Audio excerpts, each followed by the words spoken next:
Merci d'être avec nous sur France Culture. Voici l'Esprit public, un autre regard sur l'actualité de la semaine avec nos visiteurs du dimanche. Aujourd'hui, l'économiste Daniel Cohen, l'essayiste Mathieu Laine, le politologue Pascal Perrineau et le directeur général du think tank Terra Nova Thierry Pech. Au sommaire aujourd'hui, économie, quels indicateurs pour dire si oui ou non la France va mieux? Et Grande-Bretagne, l'île du repli, après le scandale Windrush.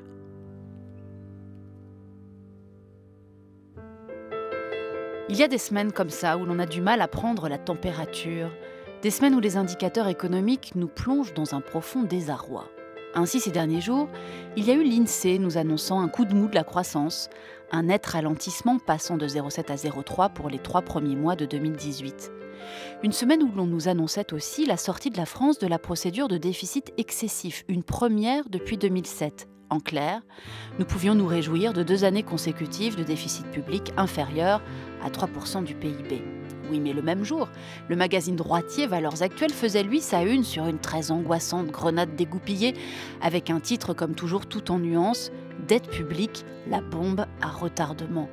On apprenait enfin que depuis hier, le 5 mai, la France était en déficit écologique, c'est-à-dire qu'elle avait déjà consommé toute sa part des ressources naturelles que la planète peut renouveler en 1 an.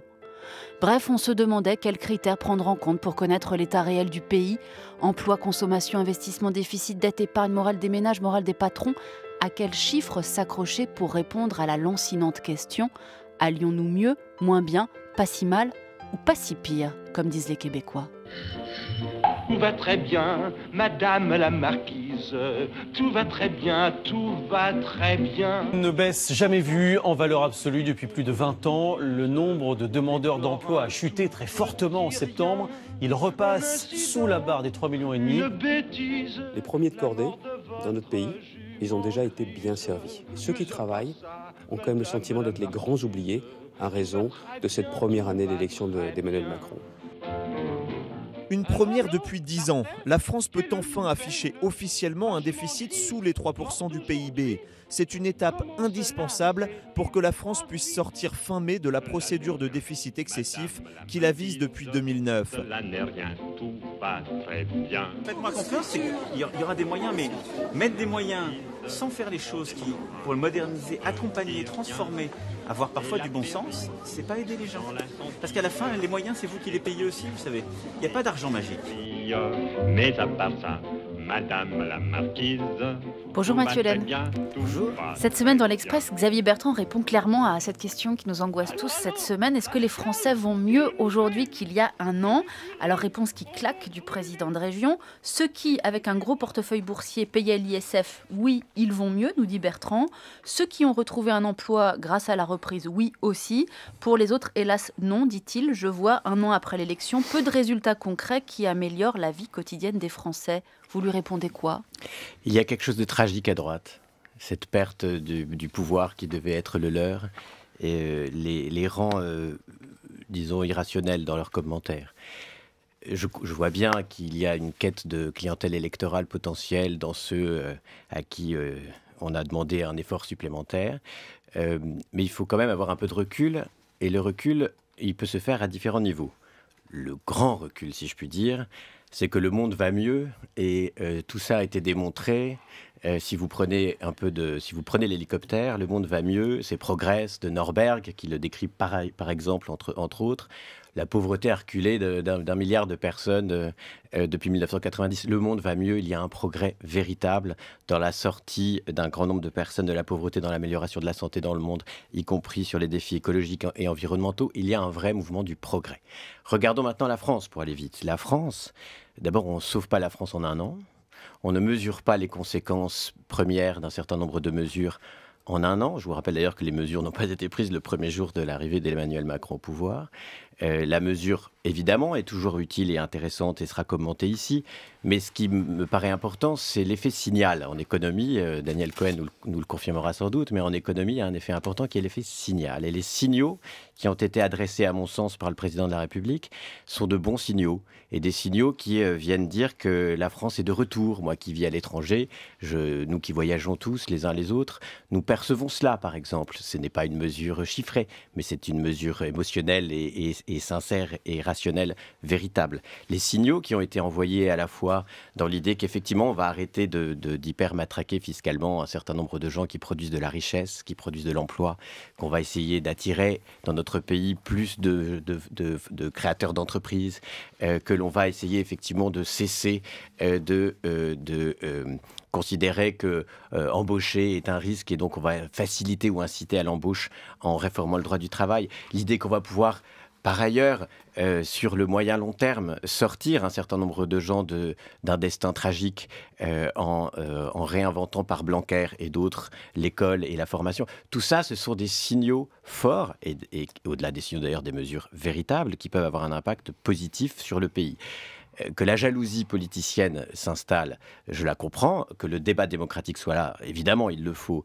Mais ce qui est certain, c'est et j'en parlerai sans doute après, mais on a un Macron 1 aujourd'hui, c'est trop tôt pour le dire, mais il y a sans doute besoin d'un second souffle, quoi qu'il en soit. Et c'est là, pour le coup, c'est de la critique constructive. Il y a un certain nombre de choses qui n'ont pas été faites, dans l'ouverture à la concurrence d'un certain nombre de marchés, dans l'idée qu'à mon sens, à un moment, il va falloir baisser l'impôt sur le revenu, idéalement de tous, pour là véritablement saluer le travail, qu'un jour ou l'autre, j'aimerais que l'on puisse créer une espèce de forfait ou de droit universel au travail et au capital pour que chacun qui a, disons, entre 0 et 500 euros par mois d'activité par son travail, ou en gros parce qu'il donne un cours, ou parce qu'il va aider à déménager, ou aussi parce qu'il a du capital et qu'il va pouvoir louer sa poussette, son vélo, son appartement, ce genre de choses, eh bien qu'il y a un geste de Macron qui vient de dire moi je veux saluer le travail et le capital de chacun, pas que des grands patrons, et même en tout cas des grands propriétaires d'entreprises, même s'il le faut, parce que c'est ça qui derrière crée aussi la capacité d'embauche et la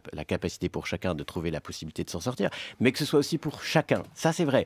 Et c'est ça, libérer et protéger, et je pense que ce second souffle devrait s'en inspirer. Daniel Cohen, pourquoi cela semble si difficile de répondre à la question d'un point de vue économique? Est-ce que la France va mieux? Alors, d'abord, la statistique qu'on utilise en général, mais qui pour l'instant reste utile, c'est le PIB.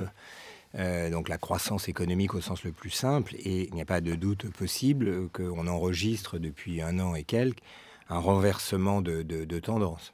En dépit de ce coup de mou de la croissance dont on a parlé cette semaine, qui passe de 0,7 à 0,3 pour les 3 premiers mois de 2018. Je vais en parler parce qu'effectivement, je crois qu'il faut regarder ça attentivement. Mais disons, avec un tout petit peu de recul, on a le sentiment que la décennie perdue, comme on dit parfois, celle qui a commencé en 2008 et qui a duré jusqu'en 2016 peut-être, donc elle a duré que 9 ans, mais cette décennie perdue s'achève. La décennie perdue, c'est une expression qui avait été utilisée dans les années 80 en Amérique latine, après la grande crise de la dette. Pendant 10 ans, le revenu par habitant avait baissé. C'est comme si c'était rien passé. Et puis on a utilisé la même expression ensuite pour le Japon dans les années 90. Eh bien, le monde avancé, et la France en particulier, a connu une décennie perdue. C'est-à-dire que c'est une décennie pendant laquelle il ne s'est rien passé en termes de croissance économique. Et donc, par habitant, ça a été une régression, parce qu'il y a une croissance de la population. Alors, il y a une chose que les économistes savent bien, c'est que les décennies se suivent et ne se ressemblent pas. Et en termes statistiques, il n'y a pas de corrélation entre une décennie et celle qui suit. Ça veut dire qu'on peut presque oublier ce qui s'est passé et recommencer à zéro pour penser la décennie qui suit. Ça ne veut pas dire qu'il y aura un rebond, parce que s'il y avait un rebond, il y aurait une corrélation. Quand ça ne va pas bien une décennie, ça va mieux de l'autre. Mais c'est un peu comme si on tournait la page et on recommençait à zéro. C'est un peu le sentiment qu'on a. On recommence une nouvelle histoire, on ne sait pas trop ce qu'elle va être, mais en toute hypothèse, elle est décorrélée de celle qui s'est passée. Donc, ça démarre mieux, ne serait-ce que parce qu'on a mis fin à la purge budgétaire qui, pendant 10 ans, a étouffé la croissance européenne. La politique budgétaire redevient neutre. Ça suffit à ne plus étouffer la croissance. La politique monétaire reste encore très laxiste en Europe. Donc, plus de politique budgétaire qui étouffe et des taux d'intérêt qui restent très bas, ça fait respirer. Et comme il y a eu beaucoup d'investissements qui ne se sont pas faits au cours des 10 dernières années, pour les entreprises d'ailleurs comme pour les ménages en matière d'investissement logement, l'investissement est le facteur dynamique de la reprise, tout simplement parce qu'il faut rattraper le temps perdu et racheter les voitures cassées, les grues qu'on n'a pas remplacées, etc., etc. Donc tout ça est de bon augure, même si la France, entre guillemets, de Macron fait nettement moins bien que la moyenne européenne qui caracole à 2,5. Dans le cas de l'Allemagne, elle se rapproche de 3 et nous, on est tout juste à 2. Mais enfin, relativement à 0,5 avant, c'est mieux. Donc tout ça pour dire que je crois, sans faire de peine à Mathieu, ça n'a rien à voir avec Macron. C'est juste un cycle naturel, une reprise tirée par un changement de braquet de la politique budgétaire et une respiration nouvelle de la zone euro qui tire la France. Et d'ailleurs, le très bon chiffre du dernier trimestre était presque entièrement expliqué par la croissance des exportations françaises. On avait fait 0,7 et 0,6 s'expliquait par la croissance des exportations. Ça veut vraiment dire que c'est la conjoncture internationale qui fait la chose. Alors maintenant, pourquoi cette baisse ce malaise et pourquoi ce mauvais signe du premier trimestre? Mais c'est parce que dans la grande controverse entre l'INSEE et le gouvernement, l'INSEE disant que les mesures diverses qui ont été prises fiscalement allaient pénaliser les classes moyennes parce qu'elles ne profitent pas des baisses de l'ISF et qu'elles vont subir la hausse des taxes diverses sur le diesel, etc., sans que ce soit en réalité compensé. Et qu'il n'y a pas encore la taxe d'habitation. Eh ben, ça se voit dans les statistiques, c'est-à-dire que ça fait 2 trimestres consécutifs, c'est pas juste un chiffre, où la consommation patine en France. Je pense que c'est le résultat de ça. Donc même si la tendance est bonne et même si au fur et à mesure que les taxes d'habitation, etc., remettront un peu de pouvoir d'achat, en réalité, la situation des Français aujourd'hui n'est pas si bonne. Ils voient le chômage refluer, donc ils se disent eh bien, qu'est-ce que ça veut dire pour moi en termes de pouvoir d'achat? Et pour l'instant, ça va peut-être changer. Au rythme de 2% et compte tenu des manipulations fiscales qui sont en jeu, ça ne veut pas dire une amélioration de la situation des Français. J'allais y venir. Autre indicateur. On va y venir, Mathieu Hélène. Autre indicateur central pour Emmanuel Macron, en effet, l'emploi, et central pour d'autres aussi, notamment pour le président Hollande, l'emploi qui reste le repère clé. C'est vrai qu'on reste, Thierry Pêche, sur une embellie historique, puisqu'on le sait, on l'a entendu, la France a amorcé la décrue du chômage de masse, 8,9%, le plus bas niveau depuis 2009. Et si on ne parvenait pas à descendre en dessous?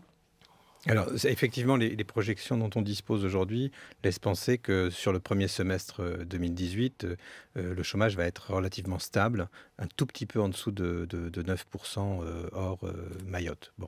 Les facteurs qui expliquent ça sont assez simples. La création d'emplois privés dans le secteur marchand reste très dynamique.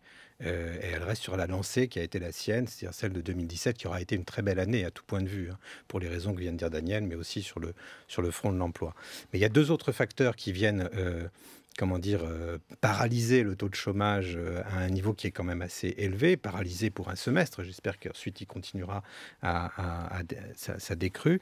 D'une part, c'est le fait que la population active, elle continue à s'accroître. Et vous savez que c'est une singularité française en Europe. Il y a peu de pays qui voient leur population active croître chaque année comme ça. Et donc, il faut créer encore plus d'emplois pour intégrer tout le monde. Ça, c'est le premier facteur. Et le deuxième facteur, c'est que le coup de vis sur les emplois aidés se paye évidemment sur le front du chômage, puisque on a depuis 2 semestres consécutifs, maintenant, on va avoir une baisse rapide et prononcée des emplois aidés. Donc le bilan pour les Français à qui on dit ça va mieux, on crée des emplois, c'est vrai. Mais le bilan, c'est que la statistique majeure du chômage au sens du BIT, elle va pas bouger. Donc ça va créer ça va créer une forme de perplexité dans la population, très probablement, parce qu'ils vont se dire, oui, on nous raconte que tout va mieux, et puis, en fait, pas vraiment. Alors, je voudrais revenir sur un deuxième point qu'a évoqué Daniel, c'est le coup de mou ou le patinage de la demande des ménages, la consommation des ménages, qui ne tire plus l'activité ou plus vraiment. Les facteurs qu'a indiqué Daniel sont justes, mais je voudrais qu'on se repasse ensemble le film. Macron arrive aux affaires avec un projet relativement équilibré, qu'il a décrit d'ailleurs lors de ses interventions télévisées récentes, qui est un deal intergénérationnel. Il dit, je vais monter la CSG sur les retraités, mais je vais redistribuer du pouvoir d'achat aux actifs via des baisses de cotisations sociales sur le chômage et via la suppression de la taxe d'habitation, qui d'ailleurs profitera aussi à un certain nombre de retraités. Et puis, qu'est-ce qui se passe? Il demande un audit des finances publiques à la Cour des comptes. Bercy produit d'ailleurs en même temps des données qui sont dramatiques. On dit, ah là là, attention, on ne va pas être dans les clous, on sera au-dessus de 3% de déficit, il faut vraiment serrer la vis budgétaire. Et la Cour des comptes produit également un résultat qui explique qu'on va être très très loin de la cible. 3,2 je crois de mémoire, 3,1, 3,2. On est à 2,6 6 mois plus tard. Bon, alors, le problème, c'est qu'entre-temps, le gouvernement a choisi de modifier un peu sa copie. Il a dit, OK, je vais faire les prélèvements sur les retraités, la CSG, mais je vais différer le reste. Et cette désynchronisation de ce qui était le cœur, enfin un des cœurs du programme socio-économique d'Emmanuel Macron, explique un peu ce qu'on vit aujourd'hui. Plus les hausses sur le tabac, le carburant, etc. Mais moi, je m'interroge rétrospectivement, je me permets de le dire, sur la taille de l'erreur qui a été commise il y a 6 mois par ceux qui ont fait cet audit. Je veux dire, j'aimerais bien avoir l'avis de Daniel Cohen sur ce point, mais faire une erreur de 3,2 à 2,6, ça fait beaucoup, surtout qu'on connaissait le niveau de la croissance quand même. Alors, explication rapide de Daniel Cohen, et puis on donnera la parole à Pascal Perrineau. Non, sur ce décalage. L'explication, c'est qu'il y a une accélération de la croissance qui n'était pas prévue. On a fait une croissance du PIB de 0,7 points le dernier trimestre. C'est ce qu'on faisait en un an les années précédentes. Donc il y a eu une accélération qui a fait que les recettes ont été beaucoup plus fortes que prévues. Mais ayant dit ça, je suis tout à fait d'accord avec cette question. Mais en ne masquant pas que c'est aussi un peu le cœur de la contradiction du programme de Macron, à savoir qu'il y a un gros paquet fiscal en faveur des détenteurs du capital, de l'ordre de 5 milliards, en ajoutant la flat tax et la suppression de l'ISF sur les patrimoines mobiliers. Et pour que ça soit cohérent avec une vision de la société dans son ensemble, on y a ajouté un gros paquet de taxes d'habitation auquel on rajoute maintenant le deuxième étage de la taxe d'habitation qui est pour les 20% les plus riches. Et si on rajoute la baisse de l'IS, en fait, le paquet fiscal de Macron est très important. On est passé de 5 milliards d'ISF, bon, c'était une pilule difficile à avaler pour la population française, à un paquet général qui va être entre 35 et 40 milliards. Et donc, c'est ça qui explique la difficulté où est Macron. C'est la raison pour laquelle, bon, peut-être il y a une erreur de diagnostic de la Cour des comptes, mais il a fallu échelonner un peu tout ça. Mais au bout du compte, alors que tout va bien, que la reprise est là, etc., en fait, il est constamment à chercher des économies de bout de ficelle. Il n'a, par rapport à la fonction publique, aux hôpitaux, aux écoles, etc., pas un sou à mettre dans le système.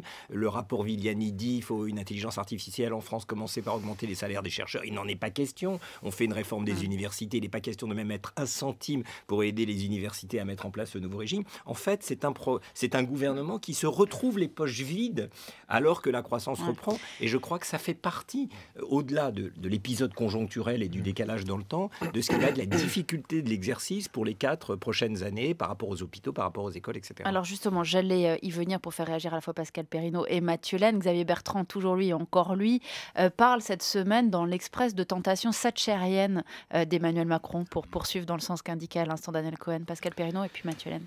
Oui, alors en termes d'opinion, c'est intéressant de voir que ces difficultés, les Français les décodent extrêmement bien. Il y a, toutes les enquêtes un an après le montrent, une forme d'attentisme qui s'est installée dans l'opinion publique, mais qui ne se traduit pas du tout, pour l'instant, par une volonté de sanction. Il est frappant de considérer, quand vous comparez Emmanuel Macron à ses prédécesseurs, qu'après, en effet, une sanction nette, qui est venu lors de l'été dernier, depuis novembre à peu près, Emmanuel Macron fait plus que de la résistance en termes d'opinion. Il est beaucoup mieux placé que ne l'était Nicolas Sarkozy un an après son élection. Il est beaucoup, beaucoup mieux placé que François Hollande un an après son élection. Et quand on demande d'aller au-delà de ces codes de popularité sur l'appréciation du travail qui a été accompli par le gouvernement, par le président de la République en un an, particulièrement sur le terrain économique, on a des choses surprenantes par rapport à ce qui se passait dans les années précédentes. Par exemple, sur l'actuelle réforme du statut de la SNCF, il faut savoir que c'est plus de 60% de Français qui considèrent que c'est une réforme positive. Plus de 60%. Oui, mais ça, c'est presque déjà le passé. Qu'est-ce qui se passe si dans les semaines qui viennent, le chômage, on l'a dit, stagne autour de 8,9%, qu'on n'arrive pas à aller au-delà parce qu'il y a des problèmes de recrutement? Si on a le sentiment que ce président-là se résume à ce paquet fiscal qu'évoquait à l'instant Daniel Cohen et qu'on n'a pas le sentiment que des des cadeaux ou des dons ou des améliorations sont faites pour les services publics, qu'est-ce qui se passe dans l'opinion à ce moment-là? Moi, je crois que l'intentisme bienveillant va continuer. Pourquoi? Parce qu'un homme politique, il n'est jamais seul. Emmanuel Macron pourrait souffrir d'éventuelles mauvaises nouvelles s'il y avait en face des hommes et des femmes capables de récupérer, de cristalliser ce mécontentement. Donc la force d'Emmanuel Macron aujourd'hui, ça n'est pas simplement sa force intrinsèque, la force ou non des propositions qu'il porte, c'est aussi l'incroyable faiblesse de tous ses adversaires, du Front National à la France Insoumise, en passant par LR et en passant par le Parti Socialiste. Et donc, on le voit très bien dans les enquêtes d'opinion, cet attentisme bienveillant continue, et même le renforcement d'une structure centrale pour politiquement enraciner le chemin des réformes est à l'œuvre. Il y a un renforcement de la structure centrale. On voit bien qu'au-delà des seuls Français qui se sentent proches ou pas trop éloignés de la République en marche, il a maintenant deux piliers. Il a un pilier du côté de la gauche modérée, de cette gauche sociale libérale. Il ne faut pas croire que cette gauche sociale libérale est repartie vers le Parti socialiste ou la France insoumise. C'est une erreur de diagnostic absolue. Et depuis maintenant 8 mois, il ne cesse de renforcer son pilier sur le centre droit. Alors, pas encore d'opposition politique réellement cristallisée, dites-vous, Pascal Perrineau, et pourtant ce que l'on entend quand même, ou celui que l'on entend notamment cette semaine, Mathieu Hélène, je cite Xavier Bertrand lorsqu'il parle de tentation thatchérienne et qu'on entend tout ce qu'on vient de dire à l'instant, à savoir ces interrogations aujourd'hui sur un chômage de masse persistant et en effet sur la promesse du en même temps qui n'est pas complètement tenue d'un point de vue économique. Alors, encore une fois, je pense qu'il faudra juger Emmanuel Macron au bout de 5 ans, voire 10 ans, j'espère. Mais l'idée, l'électorat sera-t-il aussi patient, ou la France? L'idée est qu'effectivement, il y ait assez de résultats concrets pour chacun pour qu'il puisse remporter la prochaine élection, en tout cas pour ceux qui le soutiennent. Mais je crois qu'on ne peut pas résumer Emmanuel Macron à un choc fiscal effectivement plus important qu'il n'en a l'air. Il y a bien d'autres mesures, mais je suis pas son porte-parole et l'idée n'est pas de défendre à cet égard tout ce qu'il fait par ailleurs, mais je pense qu'on peut renvoyer chacun vers ce qu'il fait sur l'école et sur d'autres sujets. Pour rentrer dans le concret d'une vision profondément divergente pour le coup, c'est vrai qu'il est en train, sans être thatchérien, parce qu'on en est loin, d'amener l'idée en France qu'on va peut-être arrêter ce modèle où nous sommes champions du monde de la dépense publique, champions du monde du prélèvement obligatoire. On a les statistiques et je vous les donne si vous voulez, mais la France championne du monde d'un État extrêmement puissant, intervenant énormément. En fait, puissant n'était pas le bon adjectif parce qu'à force d'intervenir, il finit par être moins efficace. En tout cas, un État qui finalement désincite à l'effort véritablement et qui incite à profiter du système plutôt qu'à l'accélérer par soi-même. Et le milliard d'économies, par exemple, demandé à la fonction publique hospitalière, dont on a beaucoup parlé cette semaine. Comment ce sera justifié? Prenons cet exemple-là, par exemple. Si on raisonne en baisse de la pression fiscale, sans raisonner en dynamique, en raisonnant en statique, comme peut le faire souvent Bercy, on a l'impression que tout à coup on a une perte sèche et comment on va faire pour financer le reste. Si on raisonne en dynamique, si on cesse de raisonner en cadeau, il y a un moment où quand on vous prélève l'argent que vous avez gagné par vos efforts et votre inventivité ou votre capital, il y a un moment où finalement, si on vous en prélève moins, c'est pas forcément un cadeau, c'est peut-être tout simplement une restitution, et c'est même assez moral, à chacun du produit de ses efforts ou de son inventivité. Et ça crée aussi toute une dynamique d'attractivité des talents. Quand on parle de l'exit tax, c'est assez fort d'oser ce genre de choses parce il ose casser comme ça cette espèce de dynamique où on viendrait vous dire en vous pointant du doigt, vous faites un cadeau aux riches, donc vous êtes vraiment un ami des riches. Dont on n'a pas cette semaine, en effet. En réalité, quand vous avez on avait inventé une espèce de taxe, je crois que c'était Nicolas Sarkozy, si je ne me trompe pas, mais pour éviter que les entrepreneurs français partent à l'étranger pour bénéficier de leur plus-value au moment où ils la vendent parce que la fiscalité ailleurs serait plus favorable. Eh bien, ça a désincité, parce que c'est comme ça qu'il faut raisonner, un grand nombre de gens talentueux à créer leur entreprise en France, alors même que nous sommes véritablement dans un monde ouvert. Et donc, les uns et les autres sont allés créer leur entreprise en Angleterre ou ailleurs, ou aux États-Unis, alors qu'ils auraient pu la créer en France. Et donc, Emmanuel Macron, c'est un acteur et un pédagogue de cette transformation et cette mutation vers l'idée que peut-être qu'on peut relancer ce pays, non pas par l'État et la dépense publique, non pas par les prélèvements toujours plus importants qu'ailleurs sur les uns et les autres qui, effectivement, ont plutôt réussi, mais en considérant qu'on va réinciter les uns et les autres à gagner plus, à travailler plus, à inventer davantage, à produire chez nous et à attirer les talents du monde plutôt qu'autre chose. Cela dit, encore une fois, ne jugeons pas Emmanuel Macron en un an. Ce que j'imagine moi, enfin ce qu'on peut imaginer en tout cas à cet égard, c'est qu'à la fin des fins et avant la fin du quinquennat, il y a dans cette logique de dynamique, là pour le coup à la Thatcher mais adaptée à la France, il y a effectivement une baisse de la pression fiscale sur l'impôt sur le revenu pour chacun et pas que pour la première tranche. Alors d'un point de vue économique, ce début de quinquennat, il est thatchérien ou il est blairiste, Thierry Pech et puis Daniel Cohen? C'est trop tôt pour le dire. Je crois que là, pour le coup, je suis d'accord avec Mathieu. Il va falloir attendre un peu pour caractériser les choses. Par contre, on peut avoir une discussion sur l'orientation, sur la trajectoire qui se dessine aujourd'hui, qui sera très difficile de réajuster à la fin du quinquennat. Et moi, j'ai pas de problème pour qu'on regarde les choses en dynamique. J'ai pas de problème pour qu'on remette à plat ce que c'est que une façon progressiste de taxer le capital, par exemple. Mais j'ai un problème avec le fait que ce gouvernement, qui s'est présenté quand même sous le signe d'une idéologie hostile aux rentes, favorable à l'investissement, à la production, ne s'intéresse pas à certaines rentes.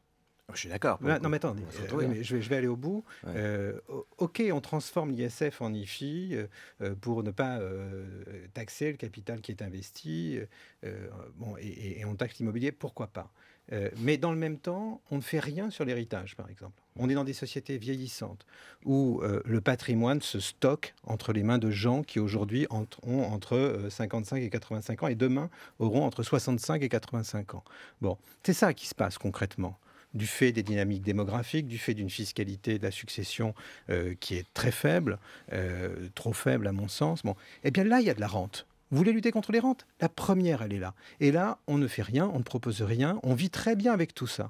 Donc, si on veut aller vers... Je vais le dire de façon outrancière pour réveiller les fous du dimanche matin. Si on veut aller en courant et en klaxonnant vers une gérontocratie plutôt plutocratique, il faut continuer comme ça. Alors, là, moi, j'aimerais bien qu'on ait une discussion sur la meilleure façon de taxer le capital. On y va. Mathieu Laine. En deux mots, parce que je veux laisser la parole évidemment aux autres. Je suis d'accord sur l'idée d'aller taper les rentes, mais pas de la même manière.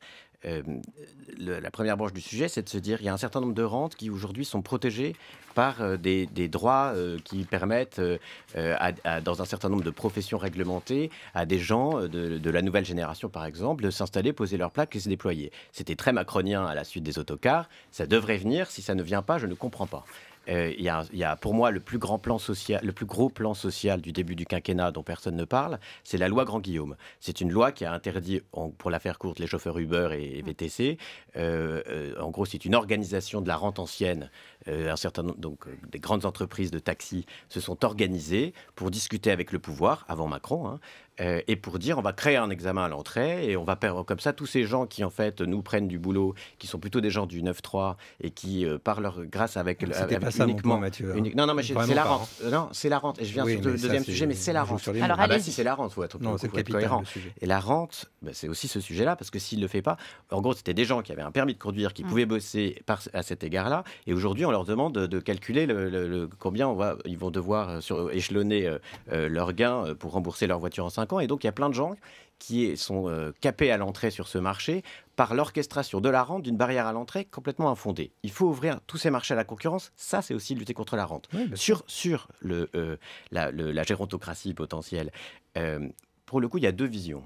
soit vous avez une vision qu'on va qualifier, puisqu'on est dans l'excès de proudhonienne, qui est l'idée que finalement, tout ce que vous avez gagné au cours de votre vie, eh bien à la fin, c'est simple, on va redistribuer l'intégralité de ce capital que vous avez détenu à la communauté, comme ça on taxera moins le vivant, mais on va taxer le mort. Puis il y a une logique propriétariste, qui est de dire, pour créer une bonne incitation à ce que chacun déploie son énergie, son capital, son travail, son innovation, etc., il faut aussi qu'à la fin des fins, si vous avez accumulé dans une forme d'inégalité juste, parce que vous avez été meilleur, parce que vous avez créé, parce que vous avez innové, eh bien vous avez la possibilité de le transmettre aux vôtres, à vos enfants, et potentiellement aussi dans une dynamique, disons, de solidarité qui, j'espère, un jour sera plus favorable chez nous, à faire ce qu'on appelle des charities et à donner immensément de votre fortune, si vous l'avez accumulée, à des œuvres de solidarité que vous choisissez. C'est la solidarité privée. Ce sont deux visions de la société, je suis plutôt dans la deuxième. Voilà. Daniel Cohen. C'est la différence entre la droite et la gauche, exactement, que vous venez parfaitement de résumer. L'une, on peut dire, développons les forces productives, etc., mais au bout du compte, il faut que d'une génération à l'autre, on s'assure que tout le monde soit remis sur la même ligne de départ, ou bien considérons, comme Locke, qu'il y a une espèce de transmission intergénérationnelle du talent des grands-parents vers les petits-enfants et que c'est très bien comme ça. C'est une différence de philosophie pour le coup, parce qu'en termes économiques, il y a vraiment aucune manière. Il y a en termes économiques vraiment aucune manière de montrer que la première est supérieure à la deuxième. C'est une question de philosophie politique et pas d'efficacité. Maintenant, une fois qu'on a dit ça, pour revenir sur ce que disait Pascal tout à l'heure, je crois que le point le plus important, et ce que disait d'ailleurs Thierry aussi, la première chose, c'est que il y a une attention bienveillante. Il faut passer au-delà de ça, parce que là, pour l'instant, il a appliqué son programme et les gens ont considéré que c'était très bien parce que c'était écrit dans le contrat. Mais on est en train déjà de sortir de ça. S'il n'a pas une adhésion à ce qu'il est en train de faire, ça va quand même mal se passer. Le deuxième point, c'est que si tout le monde est un peu en suspension, c'est pour deux raisons. La première, c'est qu'il y a de la croissance. Quand il y a de la croissance, c'est quand même plus simple. Il n'y a pas ce ressentiment qu'on voit toujours surgir quand la croissance est faible. Qu'est-ce qui se passe ? L'emploi, le pouvoir d'achat. Donc il a ce bénéfice-là. C'est quand même très important de savoir s'il le tiendra 5 ans. On se souvient de Jospin qui avait profité d'une croissance très forte. Il était très bien et très à l'aise dans l'opinion jusqu'au moment où 6 mois avant les élections de 2002, la croissance a chuté et il n'a pas été qualifié au deuxième tour. Donc c'est très volatile. L'adhésion qu'on obtient en donnant du pouvoir d'achat dans les poches des gens, c'est très fragile. Ça s'oublie très vite. Et sur la question du en même temps que j'évoquais tout à l'heure. C'est le en même temps. Ouais. Car ce qu'on est en train de découvrir, c'est que le programme qui se voulait équilibré, je vais donner de l'ISF aux uns, mais en même temps, je vais essayer d'avoir une sécurité sociale professionnelle, je vais essayer de réfléchir aux droits donnés aux démissionnaires, aux petits artisans, d'avoir, etc. Tout ça est en train d'être balayé. Cette réforme du chômage dans lequel on disait qu'on allait augmenter les droits pour les démissionnaires et les professions libérales, en réalité, on voit bien que c'est réduit à la portion congrue. Et je crois, pour tendre une dernière fois la balle au point que faisait Pascal, il me semble qu'on est progressivement en train d'oublier totalement le en même temps. On ne voit aucune mesure qui puisse simultanément se compenser par une autre d'inspiration sociale. Et le pari politique, il est que la gauche est morte, qu'il y a encore quelque chose qui bouge à droite et que c'est sur ce terrain-là que le gouvernement veut aller, d'où l'exit tax, qui est de la provocation pure, parce que ça coûte 100 millions, on n'en a absolument rien à faire. Mais non, dire ça, c'est un signal qui s'ajoute à tellement d'autres. Attendons de voir. Bien sûr, mais il y a déjà eu l'ISF, il y a déjà eu les exit tax. Voyons, mais on peut aussi rendre de l'argent sans limite. Mais il y a dans la symbolique politique quelque chose qui est en train de se passer et qui fait qu'on a l'impression... Et le dédoublement des classes, tout ça oui, mais si se fait au détriment d'une autre mesure, à mon avis, plus intéressante encore, qui était d'avoir 2 profs dans la même classe. Comme il n'y a pas d'argent, ce qu'on donne à l'un, on l'enlève à l'autre, et au bout du compte, il n'est pas sûr qu'il y ait une augmentation générale de la qualité qui va se voir pour les classes moyennes. Très brièvement, Pascal Perrineau, pour conclure cette première partie. Il fait aussi de la politique. Et par rapport aux enjeux dont nous parlons, et en particulier à cette affaire de gérontocratie ou non, de logique propriétariste, si vous voulez, 2 remarques là-dessus. Quand vous prenez toutes les enquêtes, ce qui l'emporte en France, c'est la logique propriétariste. Ça n'est pas l'autre logique. Et c'est en cela que peut-être, on peut dire de manière un peu lapidaire, la France est à droite, même si je ne sais pas très bien ce que ça veut dire. Mais en tout cas, sur le deuxième point de la gérontocratie, il faut savoir, si vous voulez, que Emmanuel Macron, la force de son soutien, ce sont les gens de plus de 50 ans et de plus de 60 ans. C'est là où il a fait ses meilleurs scores. Pas du tout chez les 18-24 ans ou chez les 18-35 ans. Donc il n'est pas complètement indifférent, si vous voulez, à l'entretien de cette base électorale. Il faut savoir qu'aujourd'hui, dans les dernières enquêtes, la différence entre les 18-24 ans et les 65 ans et plus sur la confiance au président, c'est de 15 à 20 points.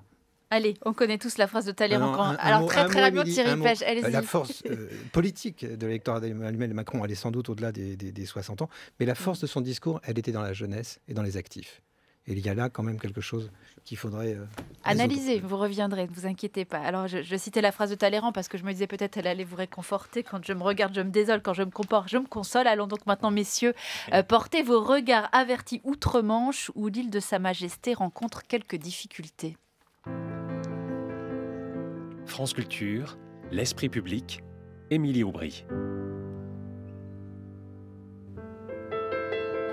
C'est un passé qui explose en Grande-Bretagne et prend la forme d'un énorme scandale politique, médiatique et humanitaire. Un scandale qui oblige à faire un peu d'histoire. Le 21 juin 1948, un navire s'amarre à quelques kilomètres de Londres, son nom, le Windrush. À son bord, des migrants originaires des colonies britanniques à qui on a offert le voyage pour aller reconstruire l'Angleterre d'après-guerre. Un droit de résidence permanente, mais pas la nationalité britannique. C'est à eux que l'on doit le nom de Génération Windrush, donné ensuite à ces centaines de milliers de travailleurs immigrés arrivés sur le sol britannique entre 1948 et 1971 et qui n'ont pas toujours fait les démarches de régularisation dans un pays où il n'est pas nécessaire de détenir une carte d'identité. Sauf que 70 ans plus tard, la traque a commencé. Dès 2010, avec des camions publicitaires arborant dans les rues de Londres des affiches représentant une paire de menottes et la mention « Si vous êtes illégalement au Royaume-Uni, rentrez chez vous ou risquez l'arrestation ». Propriétaires, médecins et employeurs étant invités à dénoncer ces illégaux, dont certains, rappelons-le, étaient installés en Angleterre depuis un demi-siècle. À la manœuvre, les conservateurs et la ministre de l'Intérieur de l'époque, une certaine Theresa May, à qui succéda ensuite à ce poste Amber Rudd. C'est Amber Rudd qui a servi de fusible cette semaine et dû démissionner. Comme une odeur de moisi au Royaume-Uni, comme une insularité nauséabonde post-Brexit qui nous montrait un vieux royaume replié sur lui-même et réduit à se féliciter d'un royal baby ou d'un mariage princier à venir d'ici quelques jours, entre le prince Harry et Meghan Markle, actrice métisse américaine qui provoquait d'ailleurs un déchaînement de commentaires racistes. Le tabloïd The Mail on Sunday avait révélé dimanche les messages de Joe Marney, qui se plaint du fait que Meghan Markle, dont la mère est noire, va, je cite, « souiller notre famille royale avec sa semence ». Il y aura ensuite un Premier ministre musulman et un roi noir, ajoute la jeune femme de 29 ans, avant de conclure « c'est le Royaume-Uni, pas l'Afrique ». Après la démission d'Amber Rudd, il n'aura fallu que quelques heures au nouveau ministre de l'Intérieur pour prendre la parole. La tâche la plus urgente que je dois accomplir est l'aide à apporter aux citoyens britanniques venus des Caraïbes, cette génération que l'on appelle Windrush, et de veiller à ce qu'ils soient tous traités avec la décence et l'équité qu'ils méritent. Premier ministre de l'Intérieur issu de l'immigration pakistanaise, Sajid Javid a déjà occupé 6 postes ministériels. Avec cette nomination, Theresa May espère tirer un trait sur le scandale Windrush, alors que ses détracteurs l'accusent d'être à l'origine de cette chasse aux immigrés clandestins, initiée dès 2010 lorsqu'elle occupait elle-même le poste de ministre de l'Intérieur. Mathieu Laine, vous qui vivez à Londres, précisons-le, ces débordements racistes ou xénophobes, qu'il s'agisse de l'affaire Windrush ou l'affaire plus secondaire et en même temps très pertinente de Meghan Markle, qu'est-ce qu'ils nous disent de cette Grande-Bretagne post-Brexit ? Je vais immédiatement venir à la Grande-Bretagne, mais comme vous avez ouvert le sujet sur une comparaison, soyons modestes. Soyons modestes parce que la montée de l'antisémitisme en France est palpable, qu'on aimerait que, pour le coup, des personnalités non juives qui se mobilisent plus pour aller lutter contre celle-ci. Parce qu'en France, on a aussi la montée en puissance de réunions sans les blancs, anti-blancs. Il y a des phénomènes chez nous qui nous invitent à la modestie, et je n'en cite que 2, mais il y en a bien d'autres. Un autre aspect, donc si on vient directement au Royaume-Uni, avant même de rentrer dans le sujet du racisme potentiel de ce pays, d'abord c'est une grande démocratie. Et c'est une grande démocratie, ça le demeurera sans doute parce que c'est dans son ADN. Quand on ment, on démissionne. Et quand on démissionne, on ne revient plus jamais. Ça fait plutôt du bien, je trouve. Je trouve ça assez sain. Et donc, effectivement, la ministre a menti sur l'absence d'objectifs chiffrés d'expulsion. Et donc, elle s'en va et on n'entendra plus jamais parler d'elle. Je trouve ça sain. Sur le racisme lui-même, en tout cas, cette espèce de montée xénophobe, une mini-expérience personnelle, je l'ai éprouvée. C'était très étrange parce qu'on n'a pas l'habitude d'éprouver ce genre de choses. Mais quelle belle leçon pour nous. Pendant la campagne du Brexit, on s'est retrouvés avec ma femme à trois reprises, parlant français dans la rue, sortant d'un restaurant, genre de choses, et entendant ricaneries et entendant une fois, en gros, un message nous invitant à partir. Vraie expérience. On regarde d'autant plus derrière tout ce qui s'est passé chez nous et tout ce qu'il faudrait faire à cet égard. Eh bien, il y a très clairement, malheureusement, dans ce pays, mais je crains que ce soit partout dans l'Occident à minima, mais cette montée du populisme se nourrit en partie, Pascal Perrineau pourra sans doute le mesurer, mais d'une montée d'un phénomène de repli, de volonté nationaliste, de retour à soi, de critique de la mondialisation dans ce qu'elle permet, la libre circulation des personnes et l'attractivité potentielle de gens qui viennent d'ailleurs, avec un impact potentiel et que l'on peut comprendre, mais qui fait que le centre des grandes villes devienne plus accessible parfois à des gens qui ont réussi et qui viennent d'ailleurs plutôt qu'à des gens qui étaient là avant. Sauf que, pour le coup, quand on regarde l'humanité dans ce qu'elle a de plus profond, eh bien, moi, je préfère raisonner sur l'homme que sur une nation, ou en tout cas, je ne qualifie jamais les gens par l'endroit où ils vivent ou par leurs origines, justement. Eh bien, cette libre circulation des personnes est un droit fondamental qui me paraît plus important. Il faut répondre, évidemment, à tout ça. Il faut dénoncer ce qu'il en est. Je dirais que Theresa May est sans doute le Premier ministre qui, depuis la guerre, a le travail le plus difficile qui soit. Je n'ai pas beaucoup de... Je trouve que, malheureusement, c'est difficile pour elle parce qu'elle perd, là encore, dans son ministère, dans son gouvernement, pardon, un ministre qui était favorable au maintien et qui sert un peu de fusible quand même dans cette histoire. Qui sert de fusible, évidemment. La tristesse que je vois chez nos amis anglais, c'est qu'ils sont obsédés par ce sujet. Ils ne parlent que de cela. Au lieu de penser finalement à une vision sur l'avenir. Ils ne savent pas trop comment en sortir. En économie, il y a un autre sujet fondamental, c'est la sécurité, et pouvoir se projeter un peu dans le temps. Ce n'est pas possible, puisque tout ça est flou. Ça crée donc de la destruction d'incitation. Les gens s'en vont. Je suis invité à des Brexit parties, ça veut dire qu'on s'en va, alors qu'il n'y a pas si longtemps, il était difficile d'obtenir des places au lycée français. Maintenant, c'est facile. Et donc, vous voyez bien que ce pays qui avait réussi à attirer les talents du monde, ou en tout cas une partie des talents du monde, et qui avait cette dynamique qui finalement était assez efficace et qui était sans doute le produit de certaines idées auxquelles je crois, eh bien, vient de briser cet élan. En résumé, est-ce que l'île de la Tentation est devenue l'île du repli, Daniel Cohen ? Oui, clairement. Et d'ailleurs... Pour enchaîner sur ce que disait Mathieu, ça prouve quand même que les réussites obtenues à coup de dislocation sociale ne sont pas très convaincantes pour l'opinion publique. Le taux de chômage anglais a été donné comme le plus bas, le modèle à suivre, la preuve qu'on pouvait créer autant d'emplois qu'on voulait. Mais finalement, les populations ont dit que ça ne leur plaisait pas du tout, ces contrats à 0 heure, ce mode de précarité. Et on a vu le rejet populiste s'exercer avec plus de force encore que dans les autres pays, parce que pour le coup, il y a eu un vote qui fait que l'Angleterre, majoritairement, s'est déclarée contre la mondialisation, l'ouverture, etc. Donc, ça veut dire qu'il y avait quelque chose qui n'allait pas dans ce modèle économique, à supposer qu'il n'ait jamais été un modèle pour les Français. Mais je crois le point intéressant aussi du Brexit, c'est qu'en effet, il s'est joué entièrement sur cette question de l'immigration, un peu comme Trump lui-même s'était joué sur la question du mur avec les Mexicains. Mais d'ailleurs, dans les deux cas, aux États-Unis comme en Grande-Bretagne, qui sont les immigrés dont on ne veut pas. Dans le cas anglais, c'était les Polonais, principalement, et dans le cas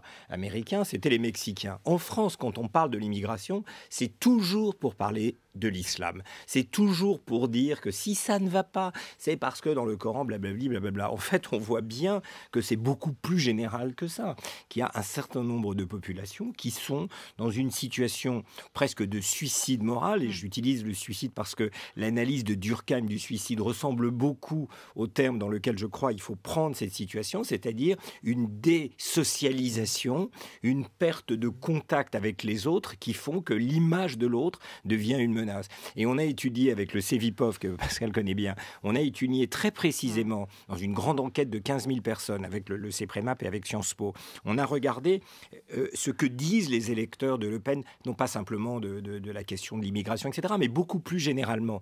Et on voit que d'ailleurs, contrairement à l'extrême gauche qui partage la même détestation des élites, il y a un grand partage fondamental sur ce rapport à l'autre. Ce sont des gens qui ont peur des autres, pas simplement de l'immigré, mais aussi des homosexuels, mais aussi au sein même de leur famille. Ils se méfient des beaux-frères et des cousins, etc.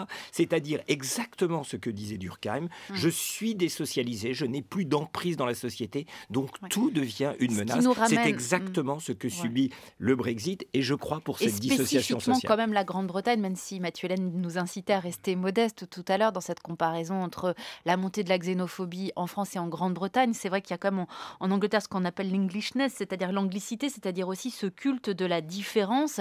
Est-ce qu'il explique une xénophobie britannique particulière, Pascal Perrineau? Non, moi je crois, comme Mathieu Hélène, qu'il ne faut pas insister trop sur la spécificité britannique. Il faut regarder ça, si vous voulez regarder ce qui se passe dans l'ensemble le des Brexit, pays, pour l'instant, reste une spécificité de ce mais pays-là. parce que la culture, le rapport à l'Europe, à gauche, à droite, dans le système politique britannique, n'a rien à voir avec le rapport à l'Europe de la gauche française et de la droite française, ou de la gauche allemande et de la droite allemande. Il y a là des spécificités liées à la culture politique britannique que l'on connaît depuis longtemps, même s'il ne faut pas oublier. Je reviens quand même à cette campagne d'affichage que nous a rappelé l'actualité britannique de la semaine. Ces affiches qu'on a pu voir à Londres entre 2010 et 2012 avec ces menottes et avec si vous êtes illégal, rentrez chez vous. Est-ce qu'on aurait pu les voir en France ? Organisé par le ministère de l'Intérieur. Écoutez, moi j'ai été frappé, j'ai suivi très attentivement les dernières législatives italiennes. On présentait l'Italie comme un pays largement à l'abri de ces tensions xénophobes, de rejet de l'autre, etc. C'était au cœur, pendant des semaines et des semaines, de la campagne des législatives en Italie. En Autriche, il y a quelque temps, ça a été la même chose.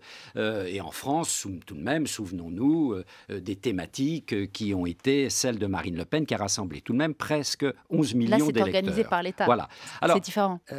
En effet, mais aussi ce qui est en train de ressurgir en Grande-Bretagne, c'est cette tension permanente, quand vous regardez l'histoire britannique, entre la Global Britain, la Grande-Bretagne complètement insérée dans le monde, regardant toujours en dehors d'elle-même, et puis ce qu'on a appelé le splendide isolement. Et là, vous avez dans ce mouvement de balancier qui ponctue d'ailleurs l'ensemble de l'histoire britannique, eh bien, vous avez un retour, une tentation vers le splendide isolement.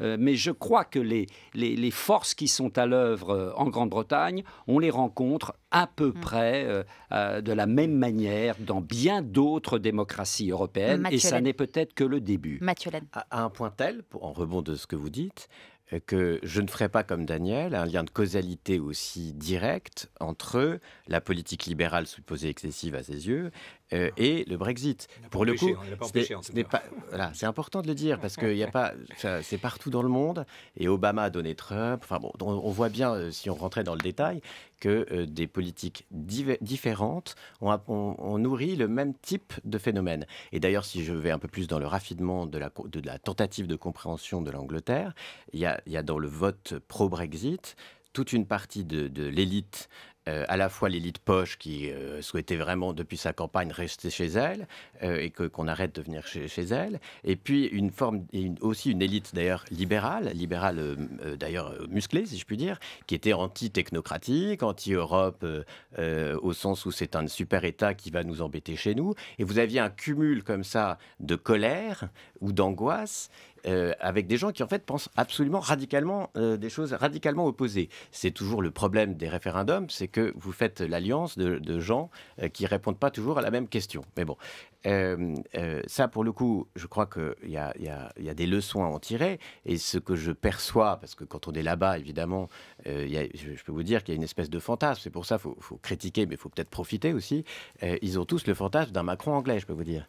Il y a des élections locales d'ailleurs cette semaine, peut-être nous en dire un mot. Et pour le coup, ça va être regardé de très près, parce que si, par exemple, il ne faut surtout pas rester centré sur Londres, mais si quelques endroits dans Londres qui basculent à gauche, c'est un signal important. Comment voulez-vous que ce parti de droite, dirigée par une Theresa May qui a, encore une fois, un travail bien compliqué et qui a en son sein des pro-Europe, des anti-Europe, qui sont terrorisés par la montée d'une gauche qui est pour le coup assez radicale, avec Corbyn qui en gros fait passer François Hollande pour un gentil centre-droit.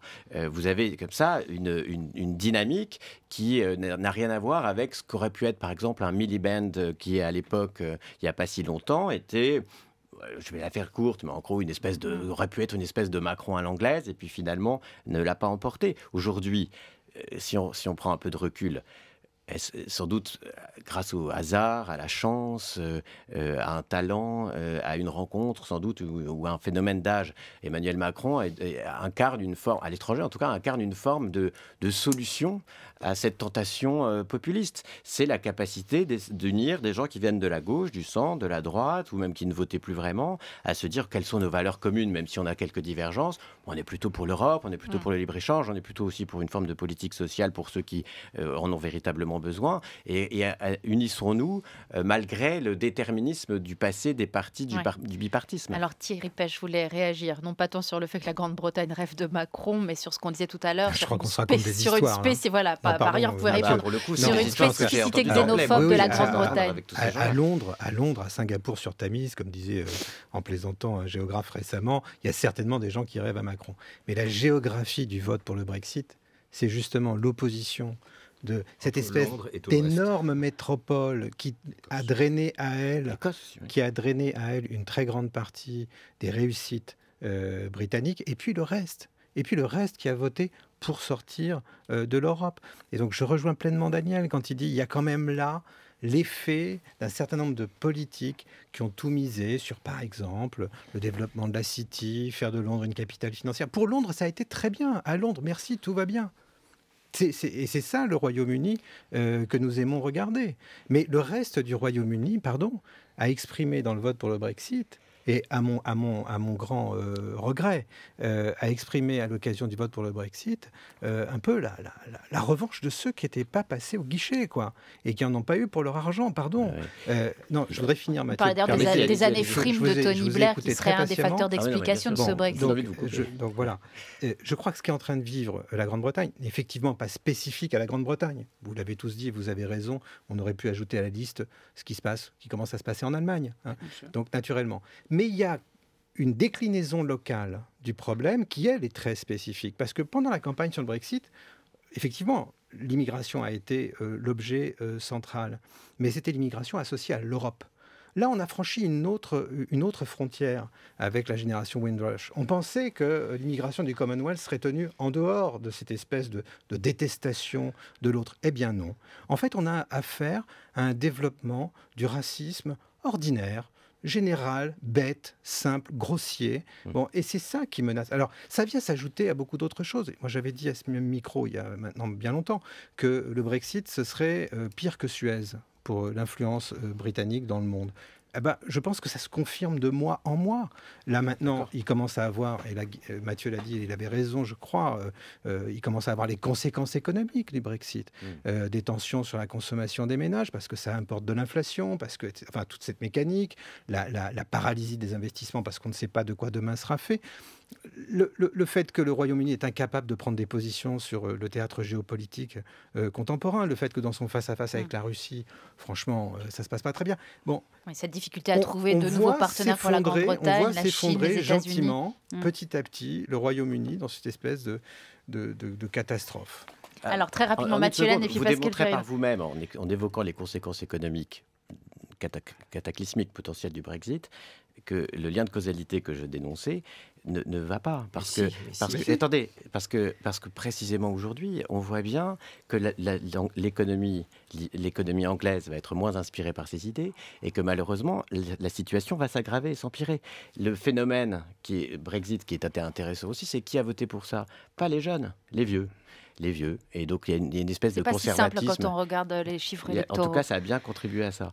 Donc, qu'il y ait des peurs dans les campagnes, c'est partout dans le monde. Qu'il y ait des peurs dans les campagnes par rapport aux villes. Liverpool, c'est pas la campagne. Newcastle, c'est pas la campagne. Bien sûr, merci. C'est pas de ce niveau de ce micro. Vous êtes gentil.